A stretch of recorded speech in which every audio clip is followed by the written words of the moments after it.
हम बच्चों dimension analysis के बाद में नेक्स्ट टॉपिक स्टार्ट कर रहे हैं, एरर इन मेजरमेंट। ठीक है, एरर जो होता है बच्चों, एक जो ट्रू वैल्यू होती है, किसी भी क्वांटिटी की ट्रू वैल्यू होती है और एक मेजर्ड वैल्यू होती है। इनके बीच में जो डिफरेंस होता है इसको हम क्या बोलते हैं? एरर बोलते हैं। तो difference between the true value and the measured value of the quantity is called the error. ठीक है, अब बच्चों टाइप्स ऑफ एरर की बात करते हैं। टाइप्स ऑफ एरर, बट एक कांस्टेंट एरर की हम बात कर रहे हैं, कांस्टेंट एरर की बात कर रहे हैं। ठीक है, कांस्टेंट एरर जो होता है वो कॉन्स्टेंटली या तो पॉजिटिव में रहेगा या फिर कॉन्स्टेंटली नेगेटिव में रहेगा। ठीक है, और जो कांस्टेंट एरर जो होता है वो सेम अमाउंट ऑफ एरर देगा। जितनी बार भी हम मेजरमेंट करेंगे सेम एरर आएगा। ठीक है, the error which affect each observation by the same amount are called the constant error.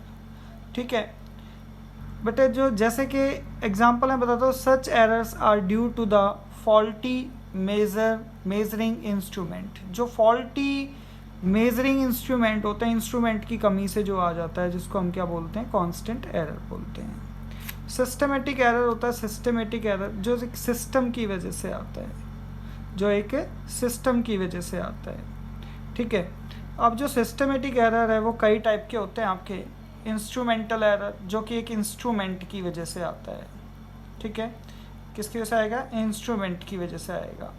तो the error which is arise in measuring a physical quantity by two different instruments. अगर आप एक ही quantity को measure कर रहे हैं दो different instrument से, तो उनके अंदर, दोनों मेजरिंग के अंदर कुछ ना कुछ एरर होता है, जिसको हम क्या बोलते हैं? इंस्ट्रूमेंटल एरर बोलते हैं। ठीक है, उसके बाद बेटे इम्परफेक्शन इन एक्सपेरिमेंटल टेक्निक। ठीक है, जो हम टेक्निक यूज़ करते हैं, या फिर जैसे कि आपके पास कोई भी एक वेट है, वेट को अगर आपने मेज़र करना है और उस वेट के ऊपर जो एयर का प्रेशर बहुत ज़्यादा है, तो उस एयर के प्रेशर की वजह से भी उस बॉडी का वेट हम करेक्ट मेज़र नहीं कर पाएंगे, तो वो इम्परफेक्शन इन एक्सपेरिमेंटल टेक्निक में आता है। ठीक है, उसके बाद बेटे पर्सनल एरर की बात करते हैं। पर्सनल एरर जो होता है किसी भी, मतलब पर्सनल एरर जो होता है किसी भी पर्सन की केयरलेसनेस की वजह से आ सकता है, वो उसकी हैबिट की वजह से आ सकता है। ठीक है, उसके बाद error due to external causes. External causes जो होते हैं आपके पास, जैसे कि किसी भी क्वांटिटी के ऊपर प्रेशर का या फिर टेम्परेचर का इफ़ेक्ट पड़ता है, तो उससे भी एरर अराइज हो सकता है। ठीक है बच्चों, ये आपका सेकंड सिस्टमेटिक एरर था।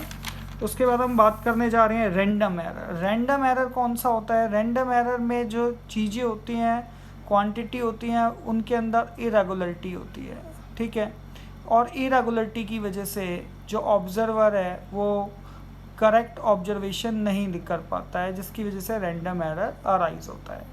उसके बाद बेटे फोर्थ है आपका ग्रॉस एरर की बात करेंगे। Gross error, these error are due to the carelessness of the person. एक पर्सन की केयरलेसनेस की वजह से आता है। अगर कोई पर्सन किसी भी क्वांटिटी की मेजरमेंट में केयर नहीं करता है, तो उसकी वजह से ग्रॉस एरर प्रोड्यूस होता है।